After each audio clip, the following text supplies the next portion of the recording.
Hello, everybody, What and welcome up? back to a This Would Know, and I mean this one on my chest, because I got a This Would Know shirt on. You know, Monty, my that t-shirt God. is making me thirsty. Wow. I might need to take a sip. Oh my goodness, Excuse what is me. that? Where's my... I have no to know. Wow. Man, if I faced that problem, I think I would go to thiswouldknow.com /shop. Shop? Shop. Yep. I made the website, and I still don't know what that is. It's fun. Hello, and welcome to another episode of This Wouldn't Owe. My name is Daniel. And I'm Monty. And today on This Wouldn't Owe, we are featuring for the first time speaking, but not the first time on This Wouldn't Know, because you hear her music every week. Every single week. If you've ever gone to see a Rude Groom show, she has pretty much composed all of the original music in all of our productions. It's fair to say that she is the voice of Rude Grooms and the sound behind This Wouldn't Know. Please welcome Kara Arena. Oh, thank you guys. Hi, You're too Karen. good for So me. nice. You're to too good see for you. us. Right? Wow, that is- Let's be 1,000% real about it. You are a musician, as well as a writer, a composer, and then an actor. For you, which one came first? I think I started singing first, and then I found theater, and then that was my love. But I only started writing very recently. How long ago? In college, I started writing. I did this devised musical called Coolsville, sort of like a movement piece to the music of Rickie Lee Jones. And hearing this woman's sound made me think that I could write for the first time. She, just doesn't give a Oh, vengeance! she, I can't even put her in a genre. She really is just a mystical woman. In the show, we all had to learn how to play an instrument, and I learned how to play this 4-string dulcimer. Nothing's more fun than learning how to play an instrument for a show. Mm-hmm. I think it was just a great introduction to the instrument, because you are looking at it as yourself, but also in the lens of the show and the character, and it gives you a little extra motivation, because nothing's harder than practicing an instrument as a human being. How many times have you had to learn how to play an instrument for a show? And then how many instruments do you currently play? Because I don't think I even know the answer to that question. Sometimes, no, I think I only play 2. Really, I only play guitar. Guitar is my friend. And I learned to play that just because I wanted to write music. But then I've played it in a couple of shows since. And I can touch a piano. But, usually I'm just expected to play guitar. These days now, I think I bring my guitar into half the auditions I go into. Really? People always want to hear, it's just being incorporated into so many new shows that, it's just never a bad thing. And I feel people are always I don't even know if I want actor musicians, but if you play and I like it, maybe we'll make that happen. Right. It's always Yeah. up in the air, which I think is a beautiful thing. I mean, it's a big deal for us. For those of you who aren't familiar with our work, for our big summer Common Series shows, we do 3 covers of pop songs before each performance to kind of announce that there's a show happening in the park.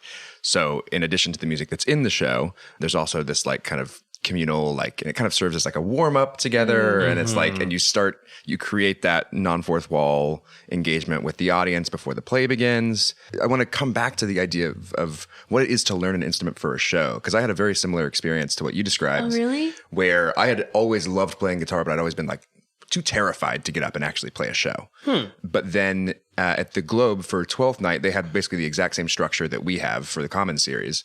So you started the show with the cast out there playing whatever instruments they had, and they knew I could play guitar. So we all got together and did these covers, and it was oh my God, this is awesome. And because I was so comfortable in a theater environment, it took the pressure off of what had always been a problem in other places. Sure. And then we all had to learn the uke and line dancing for our jig, because they wanted us all playing uke together and doing a giant line dance as the jig at the end of the show. And it was because A, we had to deliver on a date, and B, we had been building trust in so many ways, and C, there was we're in a room to do this thing.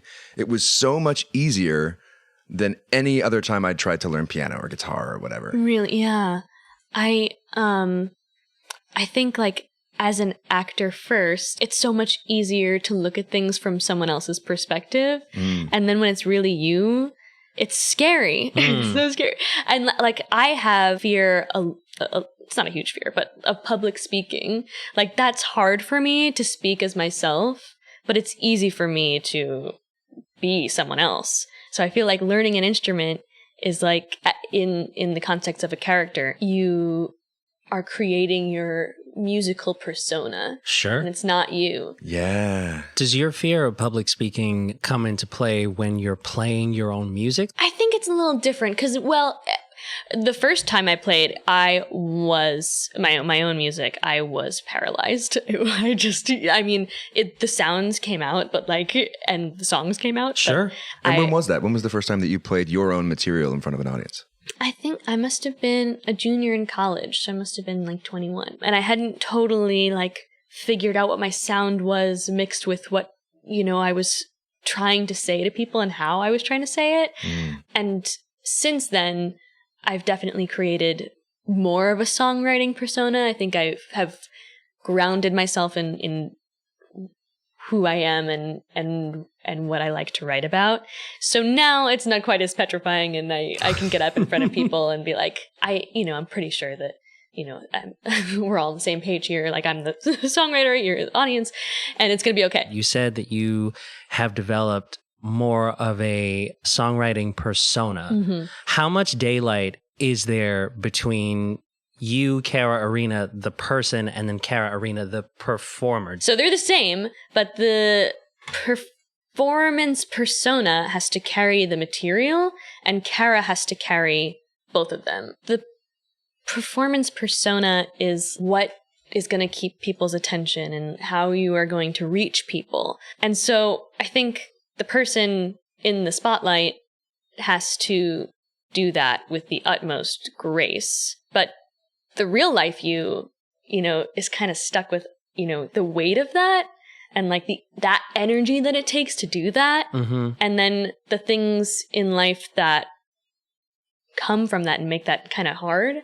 I think that is what the artist herself is left with. Do you find it difficult to maintain balance between the two? Yes. I think that's so hard. What's the most challenging part about it for you? Balancing work and life in the way that because as actors, it's so hard not to take things personally and to not become the judgment in a way. Yeah. You experience judgment, but it's so hard not to let that permeate. Even when you're playing a character. Yeah, right? Yes, and not letting the reality of that character be your 24/7. Right. Have you ever had that happen? Oh, yeah, absolutely. I love playing villains. I've always found villains more interesting just as an audience member from Vader onward. But there's also there's a real sense to me of finding that point where they break with being a good person and then becoming someone who does atrocities, and seeing how close you can bring that to yourself and how close you can bring that to your audience. Mm-hmm. And so because of that, oftentimes when I feel like I've found a psychologically sound entry point into one of those characters and take the audience on that journey, and then someone's like, that's vengeance! So, that was a piece of shit. Vengeance! Everybody hates him. And it's yes, of course. So on one sense, thank you. But on the second, but I thought... Did you see? I thought we'd gone here together. Yeah. And I take it really, really personally. Sure. What about you, Daniel? Yeah, I completely agree. I always have a more interesting experience playing villains. I think they're just more fun. I find them to be interesting, but the thing that I appreciate most about villains in a lot of the work that I've done is they are the characters throughout the play with a real sense of conviction. They have That's such a good point. They have a real point of view, and I find that in a lot of work, your protagonist their main agenda is just to try and stop a thing from happening. It's not this. Right, they're reactive rather than driven. But the villains that I play or that I have the most fun with, they're the ones with real vision. I have a thing that I'm driving toward and I'm trying to create. And I think the interesting challenge for me is in terms of the relationship that you referenced with the audience members. It's I know that you're going to look at me as the bad guy, but how do I get you on my side? Right. How do right. how do I do this in such a way that I can take this character's side and then also convince you that like, actually, no, this is what we have to do. And what about you, Kara? Is it mostly in the audition room, or have you had roles where you've had that experience too? I like playing the villain because it looks a little bit twisted in my body. Like you meet me and you're like, oh, like people always assume that I'm very sweet. So getting to play roles like that is a little fun because walking on the stage, you experience one thing and then you can totally transform and shock people, which is fun. Is that something that you'd be interested in doing more of, or are you satisfied with the roles that you're normally playing right now? I feel pretty satisfied, I think. I'm open to both because both are the same in a way. Like, whatever it is that is my job, it is my job to like crawl inside that person and tell their story. For all the reasons we just mentioned, villains, frankly, are easier to a large extent because that complexity is built into the arc of their character. But when you have those more vanilla characters, have you found a way of spicing them up or like connecting with them? That is necessary, I feel. Just because of the way that women have been appearing on stage up until very recently. I think like now's our time to just like let it rip, and like there's no reason why Juliet needs to be anything but like the vivid human being that she is. Absolutely. Where do you start in the character development process when you're looking for that complexity? I start with myself always, understanding like how someone would cause me pain or how I could hate someone is a good jumping off point. And then as you begin to learn more about the character, I think then you start to go off on a different path that is really not like you at all. What is it that helps you find your way through that new path? The more that like I dive into the meaning, the more new things come up. And then the new things, a way I've never said something before, or like a feeling I've never had. I think that's it. And then you kind of make the path from there. Is there any role you've played so far that particular facet of it, like rather than the acting of scenes or the music, was like is particularly vivid to you? I played Ilsa recently in Spring Awakening. I really loved getting to know her and making her very different from me. I never thought that I would play a character like Ilsa. The character Venla is much more of an ingenue. But then I actually realized that a lot of her lives in me. She just is wild. I had a really kind of amazing time getting to know her through my instrument. And because together we were kind of like a rock star. And so I got to infuse my songwriting essence into this character. It was kind of like a beautiful combination of it all. I've always found your music to be somewhat ethereal. It can vacillate between ethereal or, in the case of The Changeling, just like flat out haunting. How long did it take you to develop that kind of style of songwriting for yourself? I really value artists like Ricky Lee Jones and Joni Mitchell and these like women who have like this like higher, it's almost like they're goddesses. Like there's like a higher power to them. But I also really love indie music, like Sufjan Stevens and Arcade Fire. And then I listened to the Beatles my whole life. And so when I was like taking my first cracks at writing, I wrote something and it sounded like it came from Abbey Road. Like it sounded like something, like it was too Beatley. So it's not possible to be too Beatley. That's true. It's all good. But yeah, it was kind of like trial and error. It was like, trying something and it's like, oh, okay, that's really very reminiscent of Sufjan Stevens. And so then after like trial and error, you find this something in the middle that's a little bit of all of them, but then it's you. And that's so interesting to me because that directly mirrors how you just described developing a character. Yeah. Did I really? Well, you said finding yourself and then like the paths start to branch and you find yourself in this other context. Yes.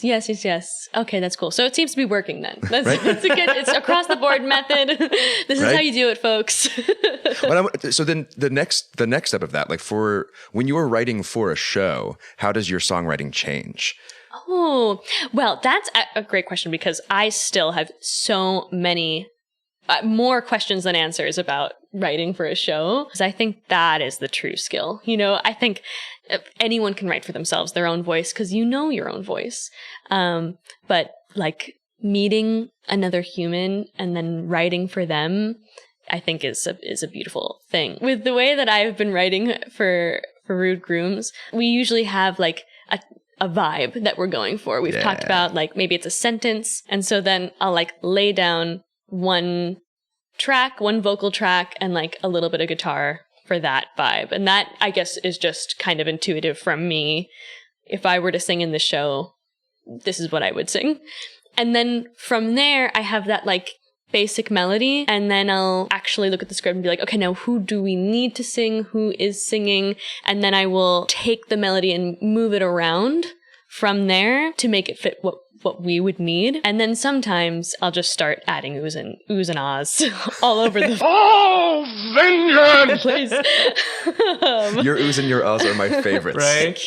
Another question on that particular facet. In The Changeling, we started talking about maybe having instruments, and then there was an idea of maybe you originally wrote the music recorded and very complex, and it was absolutely gorgeous. And then when we decided to shift and just have it were purely vocals, but all vocals done by the acting company, like in a day, you took those and like slightly reconfigured them and made them easy enough for the company to learn in like a 2-hour rehearsal and make audiences go absolutely nuts for them. So what was that like for you? After we talked and I was like, because for some reason in my own brain, I think I got carried away with the oohs and the ahs like I often do. Hard disagree. And I was like, yeah, this will sound great. I added, I think, alien noises to one of the tracks. You did. Yeah. Alien. Yeah. It's amazing. And it's like, who would have thought that The Changeling is actually a sci-fi play? But it is. It's alien noises. So I clearly thought that it was going to be a recording. But I would have liked to have met the actor that like was perfect for that role. The cast as the alien. You're looking right at it. I was going to say that very much felt like a De Flores for sure descriptor. Yeah. Did you see my pus expelling face? That was rough. That was really it was beautiful, but it was rough.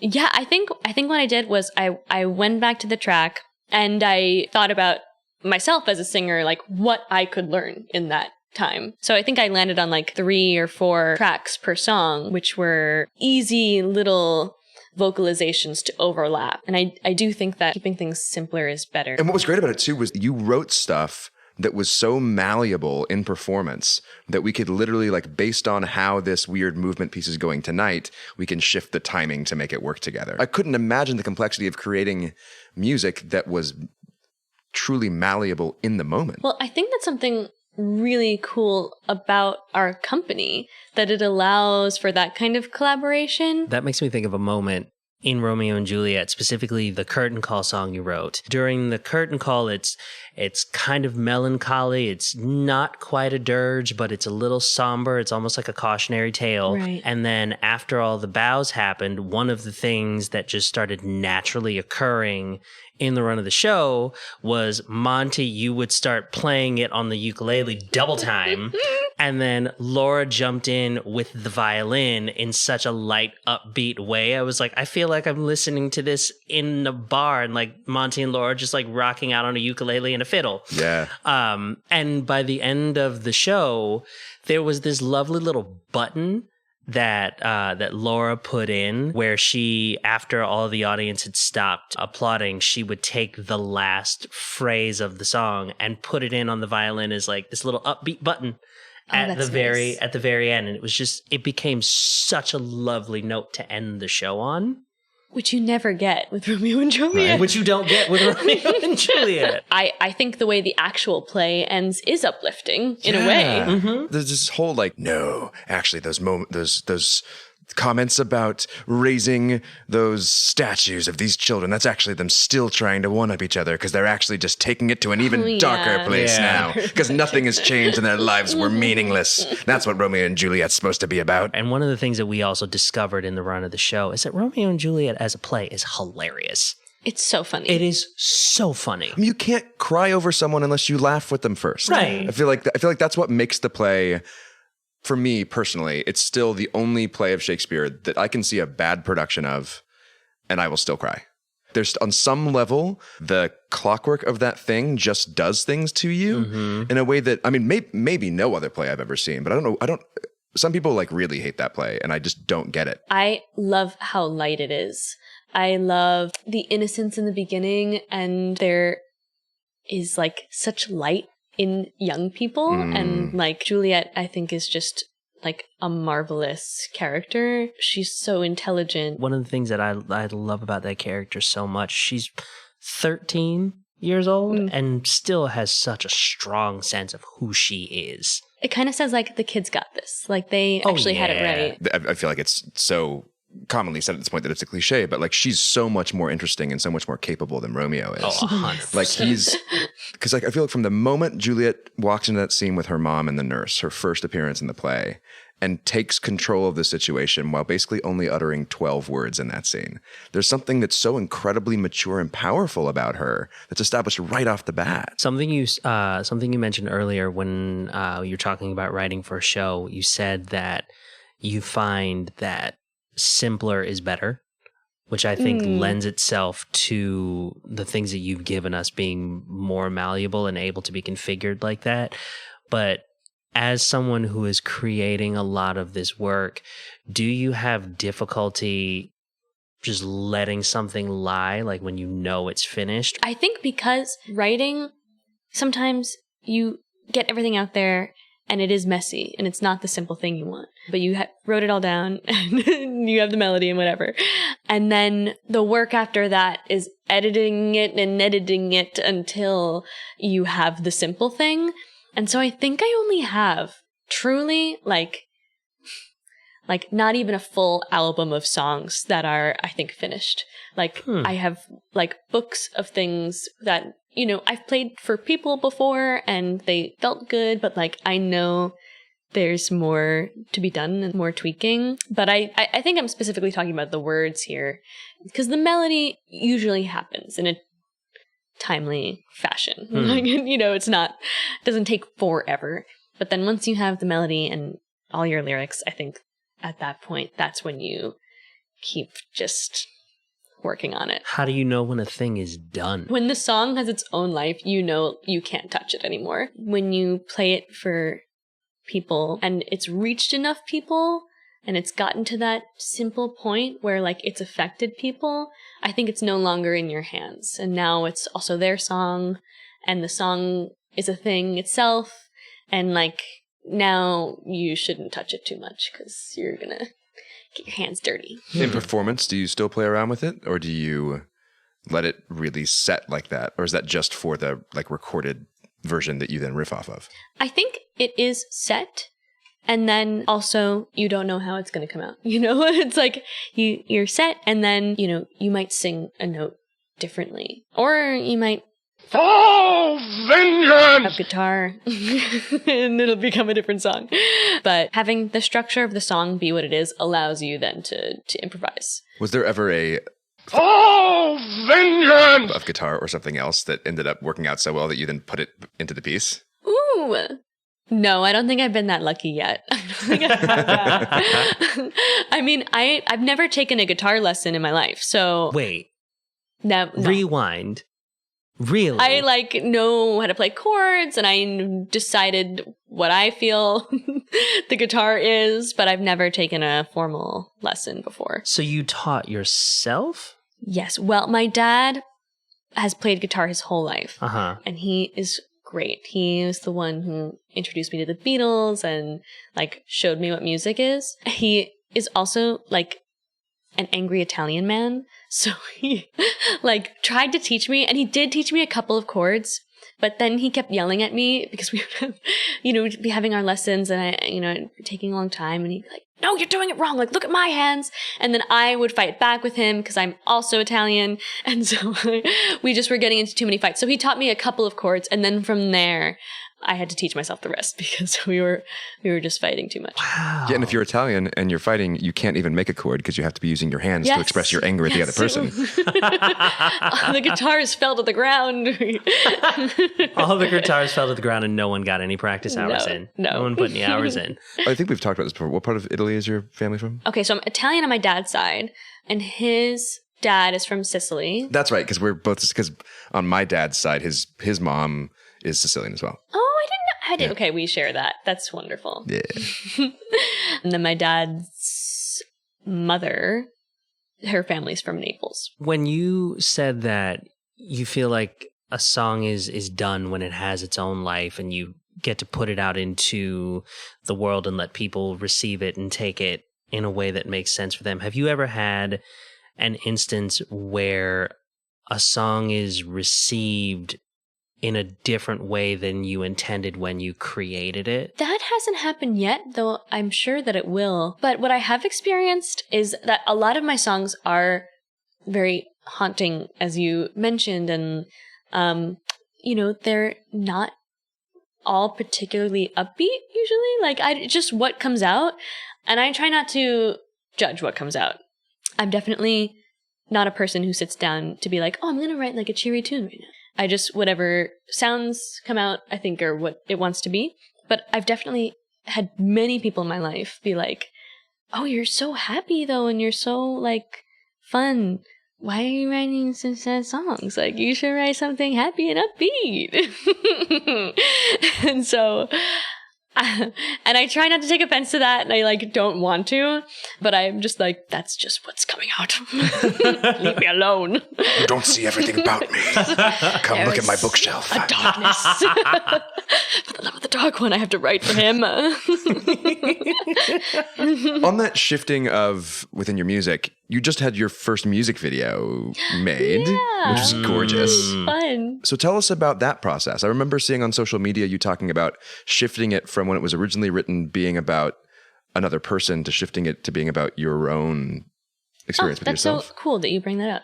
Yes, I wrote this song called Heart Song one summer, I think maybe in between junior and senior year in college, telling the story about this woman who's waiting for this man to like do the thing and like be there for her.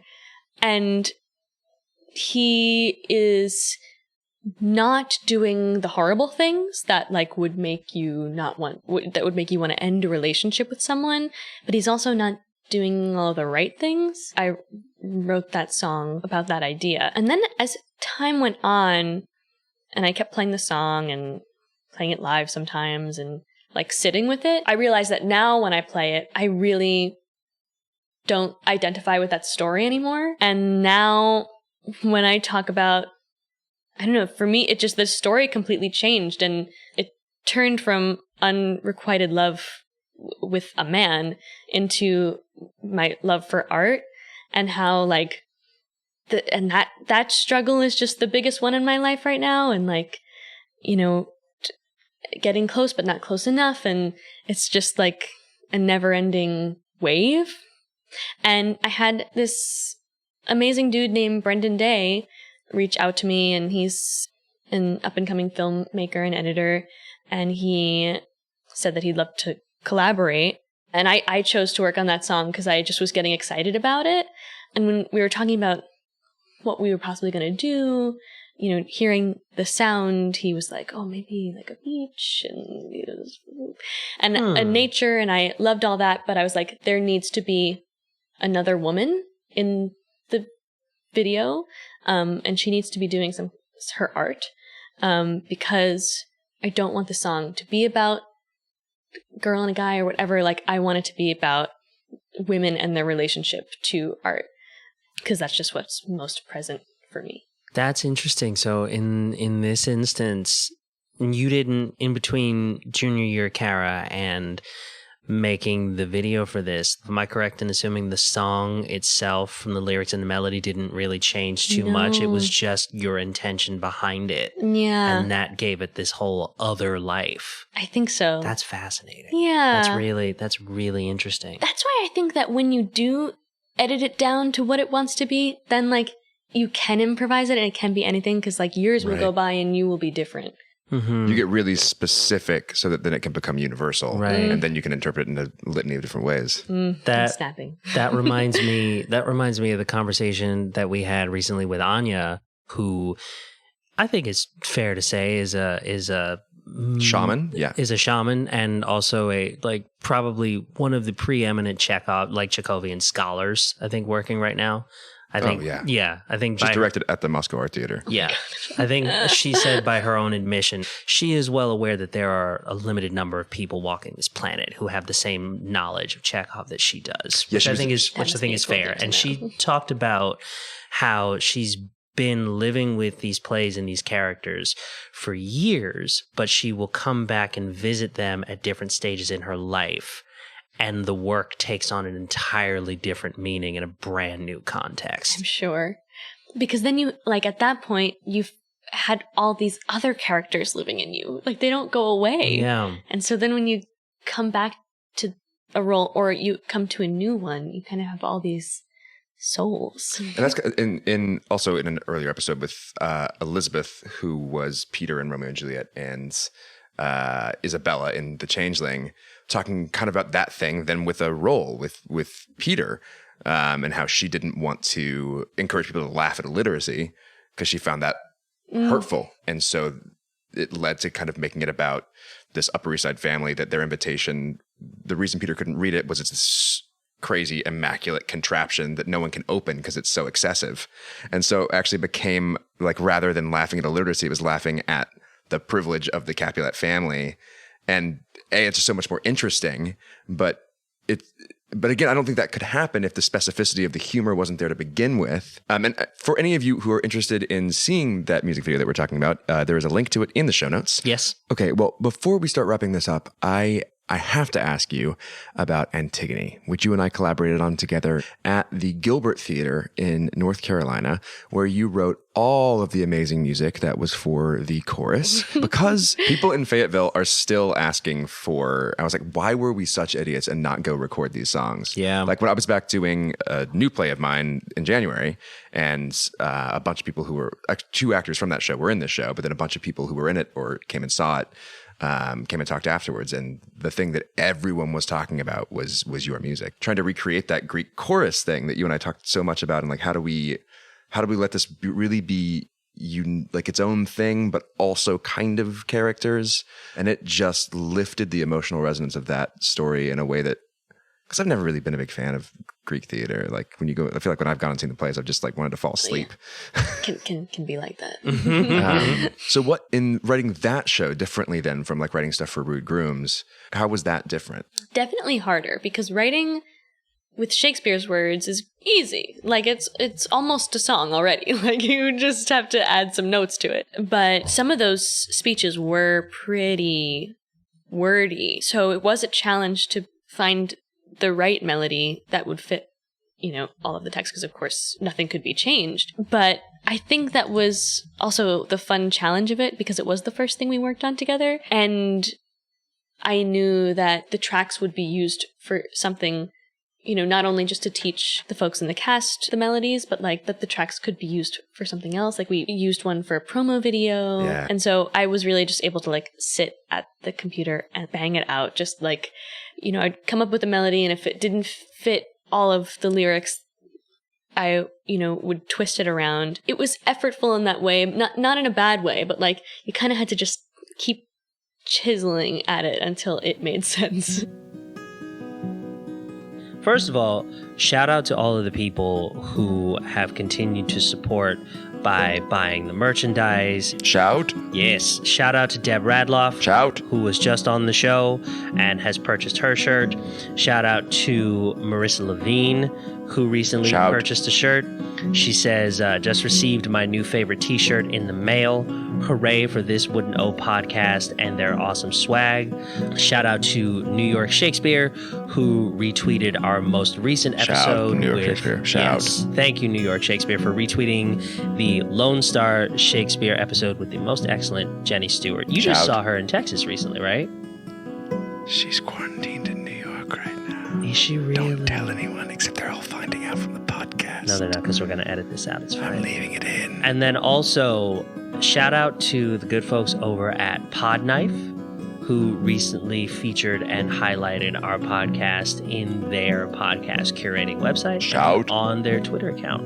I agree with all of the above. I'm going to add some more shouts. Oh, yes. One includes Melinda Johnson, who emailed me saying, I'm not going to tweet or Insta, but I wanted to tell you I am loving it. I adore all of your guests. I do not know any of them, but I love them all. You and, all caps, the Daniel Kemper are amazing.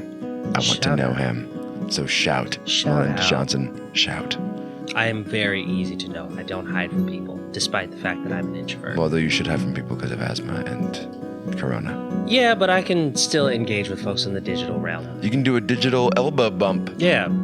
I mean, it's the internet. We can high five on the internet. Like, we can high five digitally. That seems really dangerous to me. I'm not going to do that. A particular shout out to those of our friends whose artistic work life has been affected by the theater closings. It's a really rough time, so I want to encourage everybody to reach out to members of your community, reach out to your weirdos, let folks know in your community what kind of assistance you might require. It's a strange time right now, and one of the things that is going to make it a little easier is if we lean on each other, metaphorically speaking, to get through. Yeah, just make sure you wash your hands for before and after, but then lean. Right. So many of people in our sphere are, even just from the shutdown to April 13th, are hurt economically in a way that it could take months, if not a couple of years, to come back. Yeah. And so if you have the means to pay a friend's rent for a month, or just to hire someone to go buy groceries for you because you don't want to get out there, you can help in real ways. I also want to shout out, I don't know if you've been seeing this a lot on social media, but one of the things that I've been seeing that has been really inspiring is there's been sort of a movement circulating asking people who had tickets to Broadway shows in this window, in lieu of asking for refunds, allowing those ticket purchases to serve as essentially donations. Yeah. Also, take baths. Take long walks by yourself. Take care of yourself. The world is still beautiful. There are still ways to not only make this crisis healthy for you, but good for your soul. Take the time. Yep. What you got to recommend this week, Daniel? This week I am actually recommending N Times Fun by Mark Maron. Amazing. Of course you're doing that. Of course I am. Mark Maron. I'm going to crawl into a hole right now. I'll see you in a couple weeks, Daniel. Mark Maron has a new hour stand-up special on Netflix called N Times Fun. I watched it last week, right before I got the notification that my school is closing until further notice.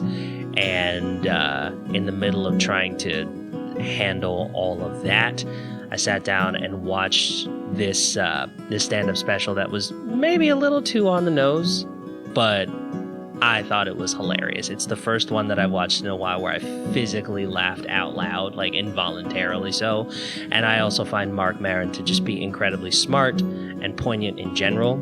If you've got a dark sense of humor like I do, and that's sort of where you live, End Times Fun by Mark Maron, now available on Netflix. Awesome. I wish I knew what darkness looked like, because then maybe I could partake. Well, you're such I, as someone who does not understand darkness, you're such a warm and cheerful person all the time. Yeah. The whole time I've known you, I'm like, that Montgomery Sutton is nothing if not a perpetual optimist.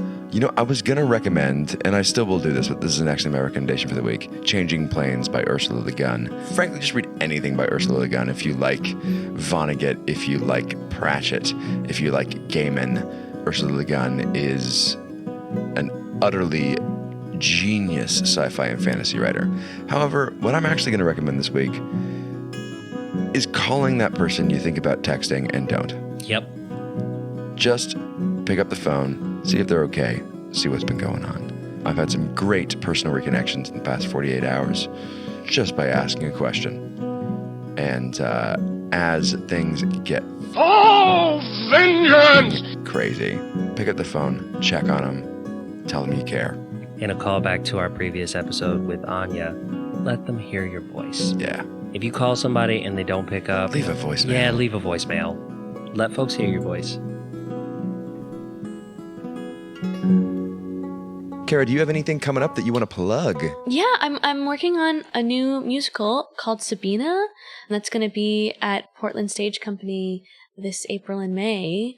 It's a beautiful, beautiful story about a patient turned colleague of Carl Jung and Freud, and she's just fierce and she's truly like a force of nature that was written out of history. So I'm super excited to tell that story. And I think it's going to be a really exciting new piece. Is that Portland, Oregon or Portland, Maine? Or? Portland, Maine. Yeah. Great. So if you're on the East Coast, you have literally no excuse. It's just a drive. We're going to be there. Yeah. I hear it's gorgeous up 100%. there too. That concludes this week's episode of This Wooden O. Kara Arena, thank you so much for coming in and joining us. Before we leave, please tell all the people where on the internet machine they can find you. You can find me on SoundCloud, just Kara Arena, KaraArena, Instagram, or my website, karaarena.com. And thank you both so much for having me Literally today. our pleasure. I had a blast. So great. Oh, yeah. And This was the most delightful you thing. truly fill me with light. Oh, Thank you guys. leave that in. That was lovely. Yeah. My name is Daniel Kemper. And I'm Monty. You can find me on Twitter and Instagram at the Daniel Kemper. And I am on Twitter at Montgomery Sutton. I am on Instagram at Are you on? Did they let you have the N? No, I just spoke wrong. I'm not even drinking. I'm on a drive 5, and I vengeance! up my own Vengeance! social media handles. Please, Easy. whenever you're listening to this, future Monty, put "Oh Vengeances" back to back to back. Oh yeah. I feel like that just describes me. Yeah. So where can they actually find you? I guess you can actually find me on Twitter at Montgomery Sutto, and then on Instagram at Montgomery Sutton, because Vengeance! my life. There's another one. Tune in next week when we will continue with our Rude Grooms series, where we'll sit down and talk with our master of movement, Bridget Bowes. And if you enjoyed this episode, please do give us a review, or give us a rating, or subscribe, or tell a friend, or tell 3 friends. There are 3 people here right now. Your 3 people could join us. Wouldn't that be lovely? That'd be lovely. Be delightful. Bye, guys. Bye. See you next week. Thank you for listening to this week's episode of This Wooden O, hosted and produced by Daniel Kemper and Montgomery Sutton. Original music is by Kara Arena. This Wooden O is brought to you by Rude Grooms, a Queens, New York-based theater company creating epically intimate theatrical experiences in public spaces, non-traditional venues, and new media. Learn more at rudegrooms.com or follow us on social media at Rude Grooms and at This Wooden O.